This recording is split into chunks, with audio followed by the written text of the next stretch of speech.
Welcome back to another episode of the Culture Connectors podcast. We're your hosts, Kayende. Pablo, woo. And don't ever trust your gut. Let's get into it. Wait, as always remember to give us a 5-star rating on Spotify, Apple Podcasts, or wherever you listen to this podcast. Now we can get into it. Distancing myself from anything that seems cynic. I evicted all my demons, I ain't seen them in a minute. Phone on D in the event they try and kick it. I ain't messing with a pessimist, I get that noise and flip it. Keeping up composure cause it's crucial. Tossing everything away unless that thing is useful. Pocket watching people, all these people getting used to it. Bumping blues and burning all my blues over my Bluetooth. What you doing? So, hey everyone, before we dive into today's episode, I wanted to take a quick moment to talk about something important, our eyes, and specifically the hidden danger they face every day in the form of blue light. From our phones and laptops to tablets and TVs, we're constantly bombarded with blue light emissions. Now, while some blue light is natural and essential, the extensive amounts we're exposed to can wreak havoc on our sleep, focus, and even long-term health. Think interrupted sleep, digital eye strain, and headaches. Not exactly the recipe for productive and healthy life. But there's good news. Today's sponsor, Spectra 479 blue light glasses, offer a simple and stylish solution to protect your eyes from the harmful effect of blue light. Their glasses use innovative lens technology to filter out harmful blue light rays while still allowing beneficial light to pass through. Plus, they come in a variety of sleek and stylish designs, so you can look good while you protect your eyes. And guess what? Just for our awesome listeners, Spectra is offering a special discount code. Use the code CCPOD at checkout to get 15% off your entire purchase. Let's get back into the podcast. Yeah. You can start off this week. Rage and frustration, making decisions under duress. So this is one I thought of during this week where I tend to make rage decisions. Not rage decisions, but I tend to actually get angry a lot. Not angry, visibly angry. I just more so get frustrated at myself when I make a bad decision. And if that rage isn't quelled initially, then it leads to a whole string of more bad decisions. So, I mean, I could give my advice on this, but let me hear your take on how often you get upset or frustrated or angry and how it affects your decision making. Yeah. So I'd say I think quite a bit, not in like necessarily the overthinking sense, but I'm just constantly thinking. And if I'm doing something or like really involved, self-involved, and some outside force comes in, like even the smallest innocuous question, it just like ticks me off. But I realize that, hey, this is not this person's fault for asking this question. So let me become unself-involved and get back to whatever it is that they're asking me. But in general, the Buddhist, I guess, teaching of just like getting to peace first, that's what I always do. I'm like, any thinking I do, even in the slightest non-equilibrium state, is going to be affected by my emotional state. Mm-hmm. So I always just make sure get back to equilibrium and then go from there. Copy. Yeah, I think for me, oh, by the way, talking to the top of your mic. Yeah. Yeah, there you go. And I think for me, I think now that I'm vocalizing it more, Mm-hmm. I'm aware of when I'm upset, why I'm upset, and how I can shift or change my thought process to something more positive and back to a stoic baseline. But I think for anyone dealing with frustration or rage, I personally believe that most times when people are upset, or the people who do get visibly upset often, I think that's more so a testament to a lack of one, introspective thought, and two, just vocabulary, you know? Yeah, I think just vocalizing like, hey, I'm doing something right now. Can you give me a second? And that's what I started doing too. I was just like, hey, I'm upset and I don't want to blow up at you just because of my, internal state at the moment. So I understand your question. Just give me a second because I just want to finish whatever task I'm doing first. And then immediately whatever I'm dealing with just like melts away because I'm done with it. Mm-hmm. So just knowledge of self too, just knowing how you operate and how you are. And and stuff like that too. Yeah, and I think, you know, kids, it's hard for kids to Vocalize that. vocalize any kind of frustration because they don't have the words for it, you know. But as someone ages, I think that excuse goes out the window. You know, you gotta take accountability and man or woman up and read a book or listen to a podcast or just increase your vernacular so you can vocalize to yourself and to others why you're currently upset. Frustration is a funny word. It's almost onomatopoetic in that it describes, like, it's a perfect way to describe what it is. Like, frustrated is frustration. You're just flummoxed. You're just in a ball of emotion and don't know how to express anything. It's not mad. It's like mad, upset, angry, happy, all at the same time. But there's no culminating word to describe it, you know? Facts. So this was a question I saw actually from Earn Your Leisure about loaning friends and family money.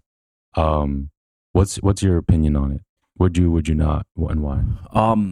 I think for me, when I have it, if I have it, do I have it, I'm going to give it.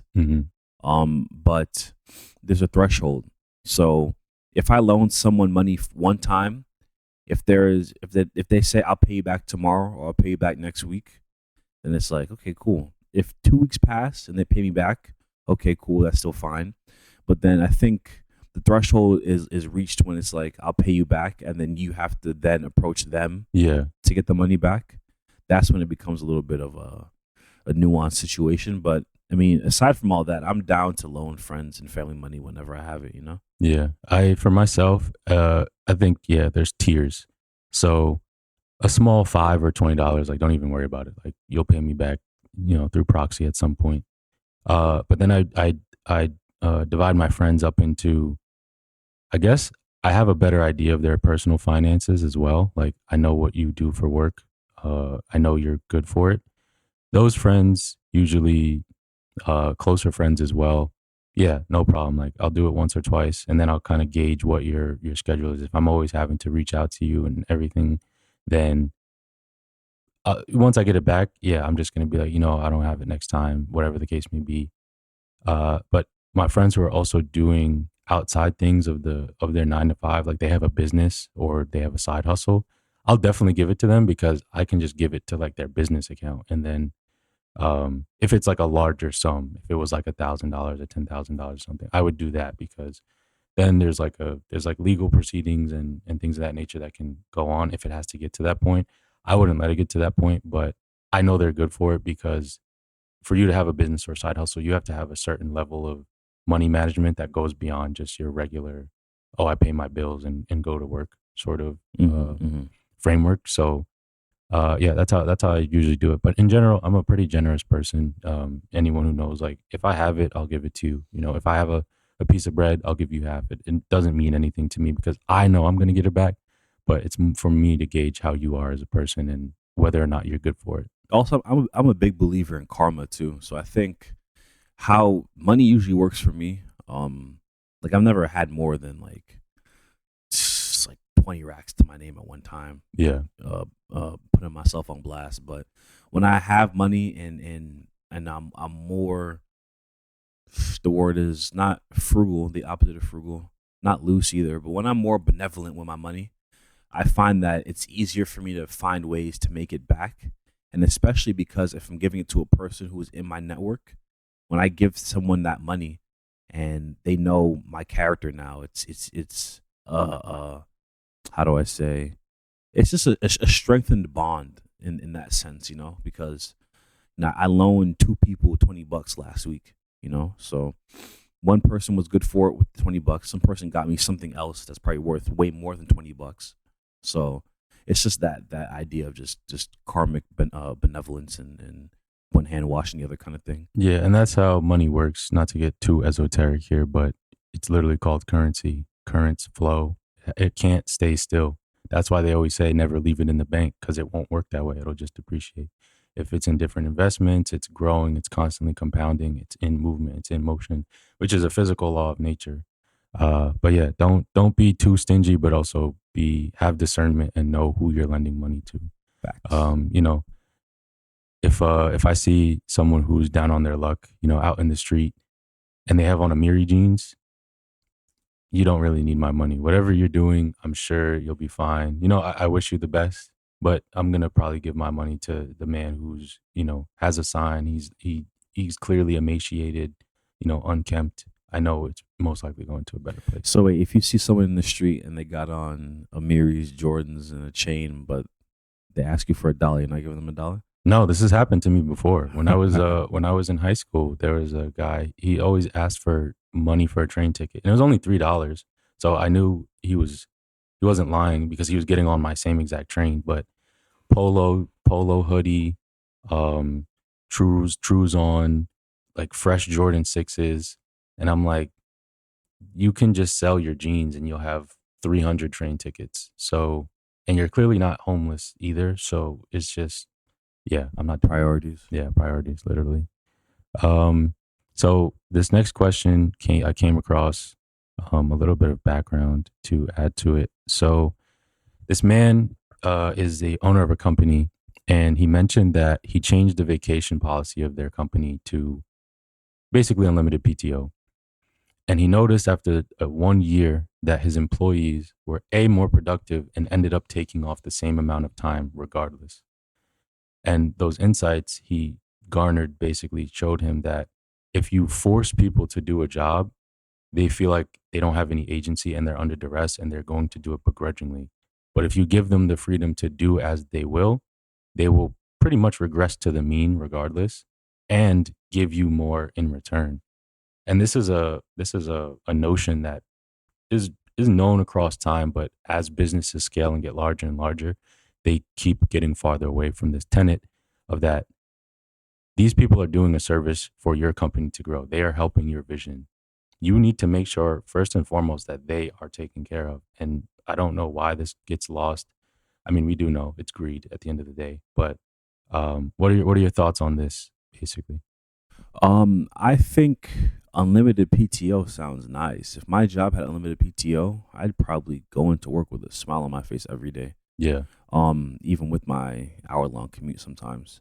I think, the way my job works now is that you can acquire PTO. I think it either goes up incrementally over time automatically, or it's usually a ratio of how much you earn per week or per how much you 2 earn or weeks. how much you work or something like that. Yeah. But it's nice when you have a lot of it, but then it kind of forces you to actually go into work and build that PTO up. Yeah. And then, you can only take off PTO based on your shift, which is fine. But I think, yeah, I mean, I like that idea because it gives it like that Google kind of lore, where Google, you could go to Google, you have scheduled nap time, you can do whatever you want as long as the work gets done, right? But I think that's a very, very decent business plan, because it depends on what kind of what line of work it is. Because if it's something that's customer or very consumer based, unlimited PTO would only work if you have a giant employee network. But if it's something that's a little bit more nuanced, that doesn't really require too many people to be in office, or it doesn't really require like hands-on stuff most of the time, then I think it can really work. What was the business he was doing it for? It didn't mention. I think it's probably a tech company. I feel like with tech, you can flip a coin in someone's tech or tech adjacent. And as someone who works in tech and has worked tech adjacent, it's more project-based work. So it's a lot of, when you're busy, but then there's also a lot of downtime. Mm-hmm. So I think in a company like that, it can work. And that's honestly what I would employ. I think asynchronous work is the work of the future. As long as the job gets done within whatever time constraints, if any, why not? If somebody gets the job done in a week and wants to take the last 5 weeks off because there's nothing else coming in on the project, why not? That's their prerogative. Sounds fair to me. And back to regressing towards the mean is, I only know of one person Shout out Paul Nova. We went to U of I together. When he was working at Cisco, he told me they also had an unlimited PTO policy, and he mentioned one of his coworkers legitimately took off every single day. Like they just never showed up to work. They would still get paid, etc. And you're free to do that. But I think you also need to have a good sense of self and know that they're eventually going to catch on. One. And two, can you rest on your laurels for that long? If you're the number one coder in the world or something, yeah, do that because they kind of know they need you at some point in time, and you can do that. But if you're an average worker, that's just going to bite you down the line because you're not reinforcing your skill set, and then now you have to look for jobs. I mean, Cisco's a large name, but I don't know. I couldn't just take off every single day just because, back to Ezio from Assassin's Creed. Just because you can doesn't mean you should. And there has to be some sort of discipline enacted in an individual, because yes, you can take off every day and not work, but just know that karma. I believe in karma, and there is a face card, and when you show up to work and do your job well, I mean, more times than not, you're recognized for it, even if it's not vocalized. But yeah, I mean, it's just a job to do, and someone's got to do it. Just because you can doesn't mean you should. That's a very good adage. Yeah, you can take on the next ones if you have any. Yeah, because I see here you got your monologue. So following your gut or not, in that CIA, what's his name, Bernapente, the Diary of a CEO. The Diary of a CEO. That podcast had that ex CIA agent who's been all over the internet recently, and there was one thing in the episode where he talked about following your gut is never a good idea because it's based on emotion, and I think for men maybe that can work because women's intuition is accurate a lot of the time. But either way, I mean, following your gut, there's this technique you can do to get rid of indecision, where if you're thinking about doing something, count down from 5, and then on 0, if you don't do it, then you didn't want to do it anyway. Mm-hmm. But I think following your gut, it has its place because I've always been told to follow my gut. But hearing that from an ex-CIA agent, is kind of wacky in a sense, because do I trust the CIA agent? Yeah, telling me something? Yeah, I mean, he said himself he's broken. He's not that he's crazy, but in order to do his line of work and be able to avoid manipulation as well as manipulate people, you have to kind of shut off your emotion and enter into that consciousness of sociopathy and psychopathy to a certain degree and remove your humanity in a sense. Mm-hmm. And I think with follow your gut, there's an elided part of it. Depends on what. If you're taking a test, no, follow logic. What C is the generalized world. If you don't know it, choose that answer. But I think follow your gut is in regards to what you want to do, your desires. Do I do the office job or do I do the starving artist thing? Yeah, follow your gut in that sense because your gut is telling you want to be a starving artist. That's what your calling is. But if it's a more logic-based sort of endeavor, then yeah, follow the line of logic. Emotion and logic hold their place, but in their respective domains. Yeah, I think that's perfectly put. There probably isn't a time for a civilian to think, my gut's telling me this. Screw my emotions. Let me sit back and think about it for a few more minutes. Yeah, and deduce if this person is actually a threat to national security. But that's exhausting. Like just life is pretty dynamic and just in the moment. Like a lot of the spiritual texts also talk about is shutting off the brain and not thinking. So your intuition is your higher knowledge and intelligence, but there are times where it can lead you astray. And that brings us into our next advertisement, gut health. No, I'm just kidding. But but I would say, yeah, your gut health probably does play a role into it. You need to have a strong intuition. You need to be holistically in a good place as well. You need to be. And the stomach is the second brain. Yeah. So if you are going to, lead with your gut, make sure your gut is healthy and working for you because yes, it can lead you astray. but that means you're probably out of balance in the first place. I think before you get to your monologue, ask this next question right here. As a man, Oh yeah, so this just came to me randomly. So as a man, what does being vulnerable mean? And has someone asked you to be vulnerable before, and why have you or haven't you? okay, so let's break it down. As a man, what does being Women's History Month is over. No, I'm kidding. as a man, what does being vulnerable mean? I think as a man, being vulnerable means Not. Let me cut you off real quick. Not what does it mean, but what do you understand when somebody asks you? right, Because the trope is usually it's a partner or a significant other that asks you to be vulnerable. So what does that mean to you? I think being vulnerable means showing emotion. I Mhm. mean, opening up, um, being less macho. Macho meaning excessive bravado or Yeah, that you don't feel things. don't feel essentially. things. You know, you walk around chest push out, bull snuff. But I think, yeah, that vulnerability is something that women ask for, and that people who care about you will ask for. Um, has someone asked me to be vulnerable? I mean, not until I had my girlfriend, but most of the time, like I've actually being from where I came from and how I grew up, I've actually always wanted to be more vulnerable, to be honest. Mhm. But the issue is, outside of being in a single mother household, you go into the world around other men, and being vulnerable is an egregious weakness.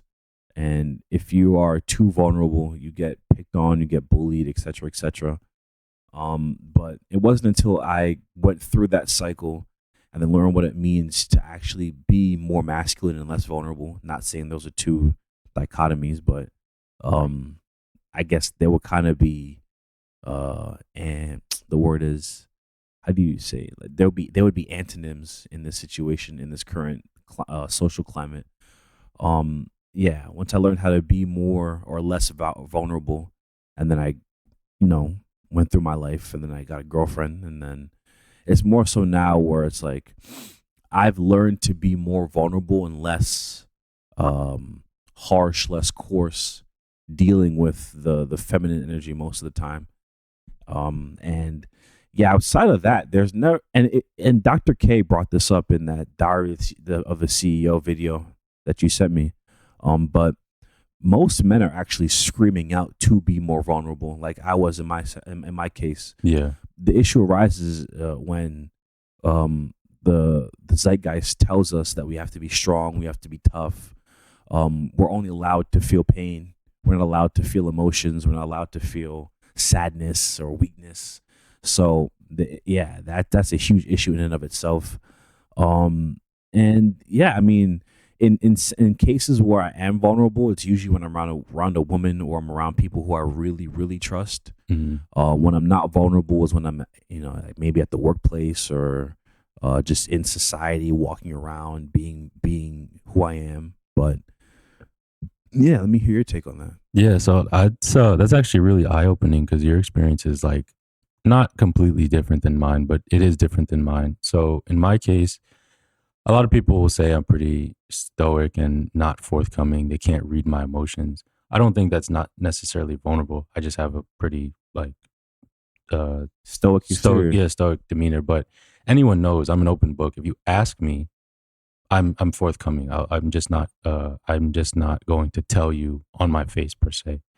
But in terms, I guess, in the more romantic sphere, being vulnerable is my aversion to it is just that it doesn't really help. I can say, hey, I'm not feeling the best right now. I'm dealing with a lot, but getting to the solution and conquering those demons, the advice is never useful because, at least in my life, I'm usually the person people come to for advice. And so it's one of those who heals the healer situations. But what I've learned is I still talk about it because even if the advice is not what I would end up listening to, me bouncing these ideas off this other person and figuring out well, you told me option B and I don't want to do that. So that means option A is what I actually want to do. So I still get to the answer, even though it's not the advice that I would take. So it's like being pessimist. Even if you're right, what did you gain from it? You know what I mean? So it's the same thing with vulnerability. You should still be vulnerable because even if you don't heed any advice, you still kind of arrive to your answer quicker than before. And you also gain a sense of community. I think with depression and anxiety and other mental health issues, that loneliness was the most killer thing. It's not that you're dealing with depression, it's that you feel like you're the only person in the world who's dealing with depression and nobody can understand you. But the second you talk to somebody else who's depressed, this is a perfect example with kids in college. We would, have these really dark humor, depreciating jokes like, oh, what if I just jump out a window so I don't have to study for finals? But you have that sense of community where other people are dealing with it and it makes it much easier to deal with. So all in all, being vulnerable is I think is a net positive. And in my experience, I didn't have that typical masculine you get made fun of it sort of scenario. Being vulnerable with my male friends was actually standard for me. It was being vulnerable with partners, which was the more difficult landscape to navigate because I never had anything thrown in my face, which a lot of men actually, mention, and that's the reason they're not vulnerable with their partners. But it was just a foreign landscape to me. I had no aversion to it. But being vulnerable with my male friends, I've helped my male friends deal with breakups and other tough times that they were dealing with. It was customary to me. So we kind of had like completely opposite situations where I was vulnerable with my friends, and then the partner vulnerability was something I had to learn. And you learned the partner vulnerability first, and then being vulnerable with friends and such was a new landscape for you. Yeah. And I don't, and you said some great stuff there. I just want to pinpoint one thing you said about the vulnerability in regards to gaining advice. Mhm. I don't think being vulnerable is something used for assistance in that regard. I think if someone has a query and someone goes to someone for advice and they give bad advice, okay, yes, I mean, more power to that. Mhm. But I think vulnerability in looking at it from a relationship standpoint, women, for example, right? Like if you have a woman friend or a girlfriend or homegirl, whatever the case may be, and they come to you talking about their day. I had to learn this the hard way too. A lot of the times when a woman is coming to you speaking about something, it's not about giving them the best advice. They just want to be heard. They just want to be heard, and that's the point about vulnerability in a man is tapping into that feminine and being like, okay, I mean, I don't do this often, but like, damn, I just got to get this off my chest. Yeah. You know what I'm saying? And with the boys, yeah. that was customary. Even in high school, even when we were at the lowest point of our personal evolution, that was just something that was customary to us. Because it's like, if you're not going to talk to your friends about it, who are you Who going to can talk to? About it? Yeah, Exactly. yeah, and So, that's the thing. and the last point I want to mention is what you talked about with the zeitgeist of being vulnerable as a man is, there's a, I guess a net negative because you do it and you don't know what's going to happen. You can be seen of as less than a man by man or woman. You could be seen of as not a leader anymore. I mean, there's been instances I've heard of men where they're like their wives, lose their sex appeal to them and stuff like that. And it's Yeah, like, yeah. why would I ever be vulnerable? I'd rather be a broken man to keep my life intact than to have the people that rely on me not see me as someone that they can trust. And, shout out to the men who are going through that. I think that's very honorable. But obviously some sort of cultural or consciousness shift needs to come into play. But that's a conversation for a different podcast. We don't want to go too deep into that. Mm-hmm. But I thought this was a pretty good, male-centered thing, that isn't quote unquote toxic or part of a typical podcast culture of, inflammatory statements and things of that nature. I think now is a good time for your monologue. Yeah. So this is a short monologue. I just want to mention once again, for those who are not involved, get into crypto in some way, shape, or form. Bitcoin just brushed past all-time highs again. Wait for it to pull back a little bit. There'll be some recessive periods and dips.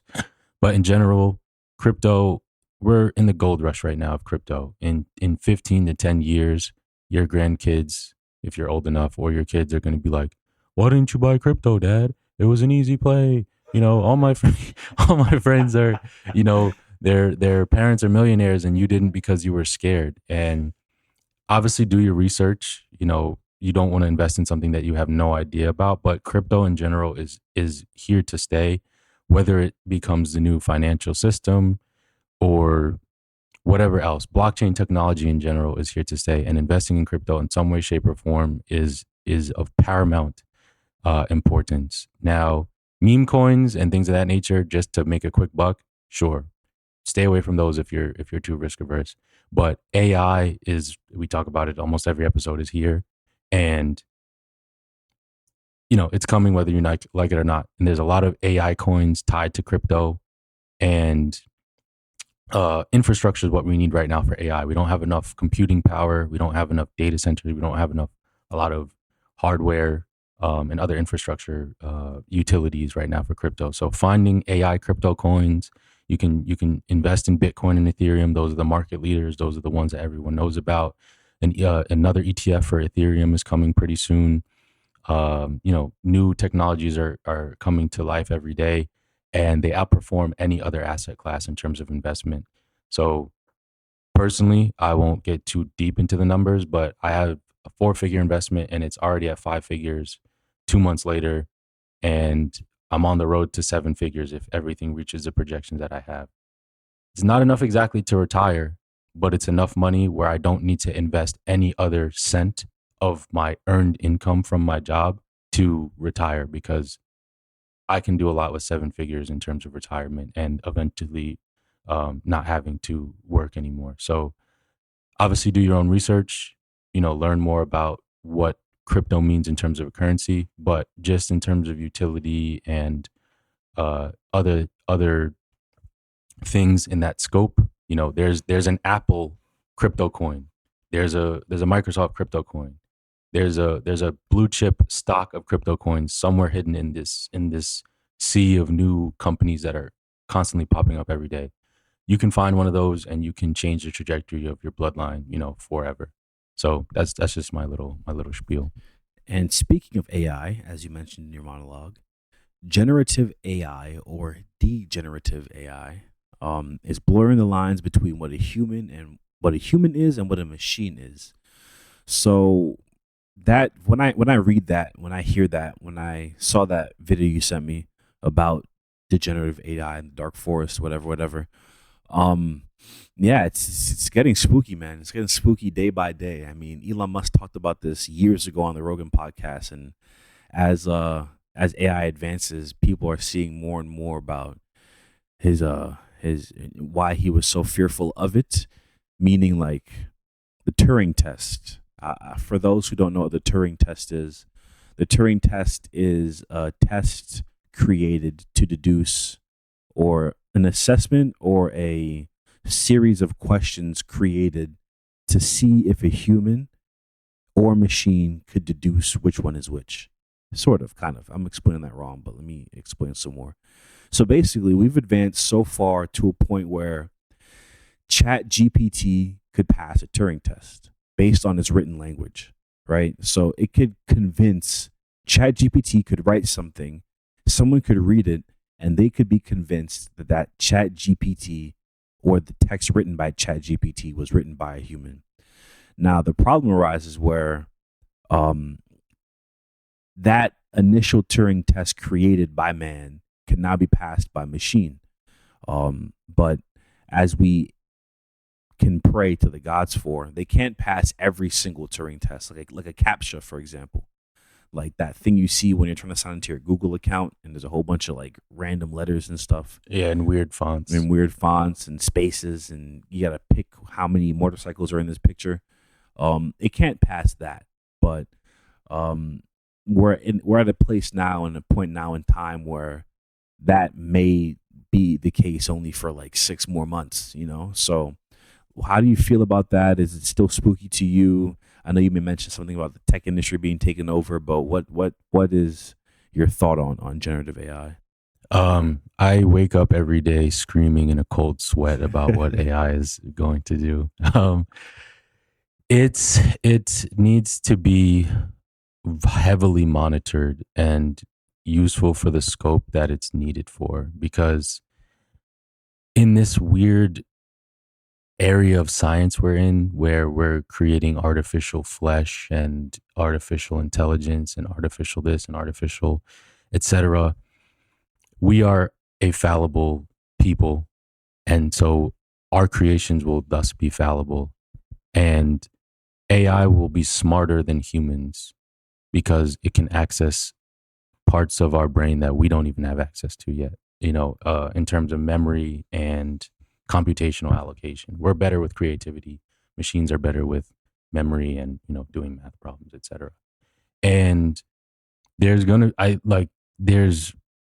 I can't see a scenario, and like I say, I try and be as optimistic as possible. I cannot see a scenario where there's not a sci-fi film that is touched upon some point that will come to fruition, where we're sending out beacons and signals to other humans across the planet because we're at war with the machines, or someone fell in love. We will have another Manti Te'o situation where someone falls in love not with a catfish that's still another human, but with an entirely fictitious Siri or what have you. I'm not anti-technology in general and we need to scrap it all, but it definitely needs to be heavily monitored and steered in a correct direction, because unbridled and with a smart enough mind to program it, we just don't know what is to come. And I think that segues into our next talking point. But before we segue, I think I'll touch upon it briefly about America being an infantile country still, being in its adolescence.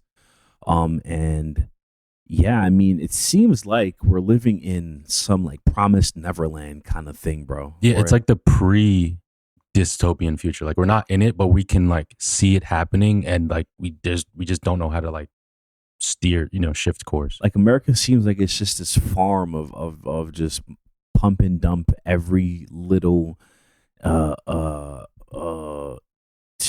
interest the human mind has, or for example, with AI and with artificial flesh in technology and medicine. Someone made this movie, it was popular, this is actually feasible, it's interesting, it could advance civilization or not, but because America is so rich, let's try it out anyway, right? But America is funded by so many different entities outside of America.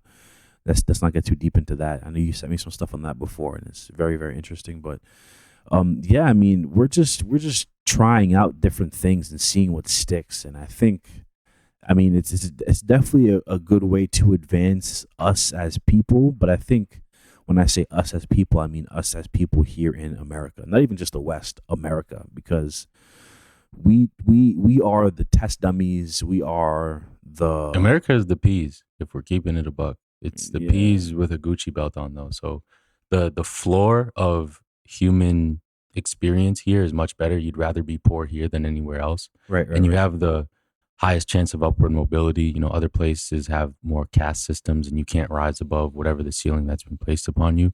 Or there just is an opportunity to do so. If you're from a poor country, I mean, you can get into the government, but it's still a poor country at the end of the day. Through no fault of their own. I mean, there's a lot of destabilization going on, we know.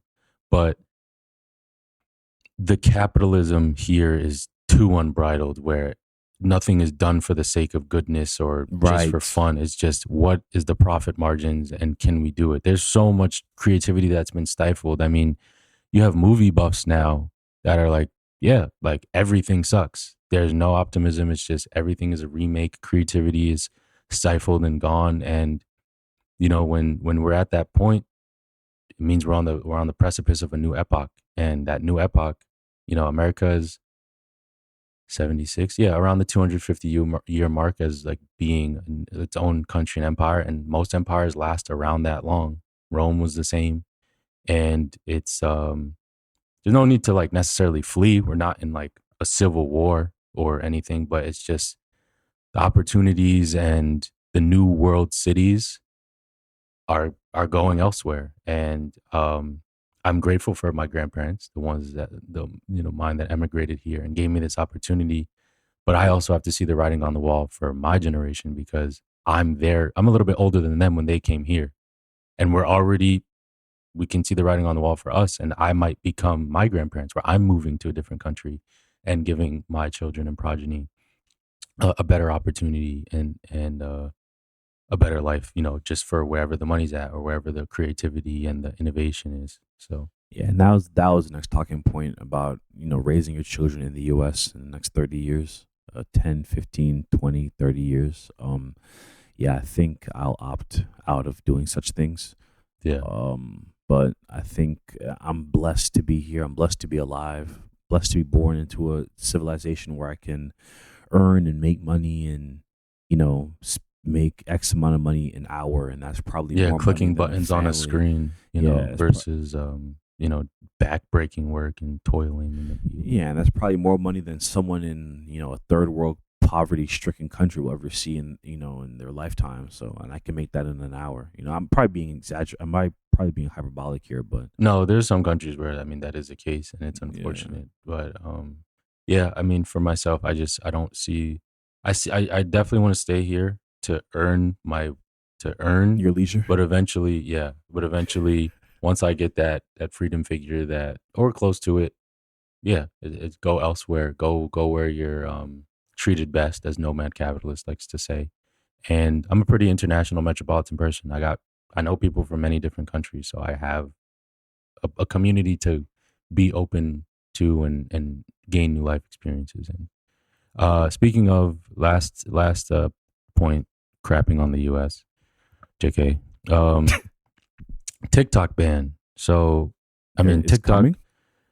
right now, I think Joe Biden was saying basically if TikTok does not sell to a non-Chinese owned entity, they will ban it in the US. And the rhetoric around it is that basically it's because China is involved. And Twitter, Facebook, Instagram, they're all pretty monitoring social media. So why is it a problem that China is doing it? Because as we know, China and TikTok is like, I think the videos are only 10 seconds. You can only be on it for an hour, and it's all educational content. There's no thirst traps and things of that nature. So it's a double-edged sword with banning TikTok. But in general, the most eye-opening and changes to the narrative that we've been told growing up in terms of history and dispelling myths and untruths and disinformation a lot of those videos have come from TikTok. So is it generally wanting American people not to have their minds ruined, or is it we want to keep the things that kept us in power hidden for a little bit longer? What is the true reason behind banning TikTok? But all in all, Sounds like both, to be honest. just like everything else in America, it's freedom this, freedom that. People have the freedom to choose whatever they'd like to do. If they want to rot their brains with useless content on TikTok, let them. But I've learned a ton of things on TikTok, so I'd like to still have the app to be able to do so. But yeah, I think Tate put it perfectly, and then we can segue into something else. But Mhm. I think Tate put it perfectly, where I think it might have been Andrew Tate, where he said, the issue with American media is that we glorify people who are clowns, 100%. and places elsewhere will only highlight the people who are Entertainers, educators, done something notable for their society. Like, picture America, and then all of our reputable sources were Neil deGrasse Tyson adjacent. Yeah, We'd have a much wiser community, much wiser culture. But then we have people like, I don't know, just clowns out there who are just on Twitch screaming, yelling, chicks with their chests exposed, sitting in a pool, splashing around to 20,000 people, getting $5 every second. So stuff like that kind of makes it understandable. But like I said, or like you said, there are so many different mediums within social media that can provide useful information that it doesn't have to be a complete ban. yeah, But, I digress. I agree. I think we can wrap up with this last topic before the camera shuts off. Mhm. We can talk about either, you could pick one, running from responsibility or taking time to accomplish goals. They're both great. Yeah, we'll skip the running from responsibility because I don't really do that. Yeah. So taking time to accomplish goals, freeing the mind of desire. So those are both in the same breath. So in the Dr. K video, the same one on Diary of a CEO, he mentioned briefly, it was very brief in the episode, where he talked about, he didn't accomplish the things he set out to accomplish till he was like 35 or 37. How do you feel about that? I wholeheartedly I like that. I think people what's that song? Is it Portland with Drake and Quavo? Fuck being rich at 40, I'm trying to make it now. Yeah, yeah, yeah. I think you got to divorce yourself from that. Look at all the greats throughout history: Michelangelo, um, Michael Jordan, um, Josh Gibson, whoever. The people who weren't forced to go to war. Yeah, whoever. Yeah, whoever it is. They spent like 30, 40 years doing their craft, and like from a young age, whatever it is you want to accomplish and be great at it. Like we said in previous episodes, a doctor's 10 years of school, a lawyer's 7. Anything that's worthwhile is going to take time, and rushing to be rich at a young age, yes, because you're going to enjoy it more. By the time you're 40, yeah, you're not going to want to party as much and blow bands on women. You most likely will be married and have kids. But so what? They can then enjoy that, and vicariously you live through them. It's not all about you at the end of the day, right? Your goal is to get to the promised land and bring those you care about along with you. And yeah, you may not be at the mountaintop at 40, but if you get to the mountaintop at 20, what are you going to do for the next 60 years? And as health, as medicine gets better and better, people are going to be living longer. You don't rush the process. Enjoy the journey. It's nice. I'm doing a lot better than I was when I was 21. But if I was a millionaire now, I'd be kind of bored. I would be having the same problem of figuring out what do I want to do next and why, and like finding that passion, and being that like empty husk shell sort of feeling is awful. It'd be better to feel pain than to feel nothing at all, because you can just do everything you want at a whim.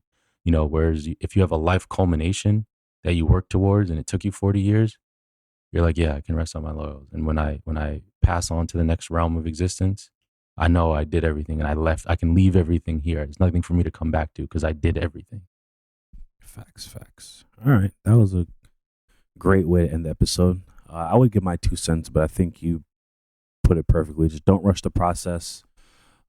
Stay the course, and just put your consistent time in, so that's pretty much it. Any shout outs? Shout outs, grandparents, mom and dad, friends that I've spoken to recently, friends that I haven't spoken to recently, gainful employment, nice weather. It's getting warmer. It's springtime. Summer's around the corner. Shout out to housing. Shout out to having food to eat. And just all the little things that I take for granted. Shout out those things. There's a lot to smile about and be grateful for. So, shout out my family. Shout out Stainless Global. Shout out Mecca Collective. Shout out my co-host. Shout out Gainful Employment. Shout out lodging, sustenance. Shout out the sun. Shout out to Apple products. I lose them frequently. Shout out to currency and money, the flowing power of the universe. Shout out to the actual flowing power of the universe. Shout out to love, and yeah, we'll catch you on the next episode. Yeah, until next week, we'll see you guys around, and stay safe and stay healthy. Peace. Distancing myself from anything that seeming cynic. I evicted all my demons, I ain't seen them in a minute. Phone on D in the event they try and kick it. I ain't messing with a pessimist, I get that noise and flip it. Keeping up composure cause it's crucial. Tossing everything away unless that thing is useful. Pocket watching people, all these people getting used to it. Bumping blues and burning all my blues over my Bluetooth.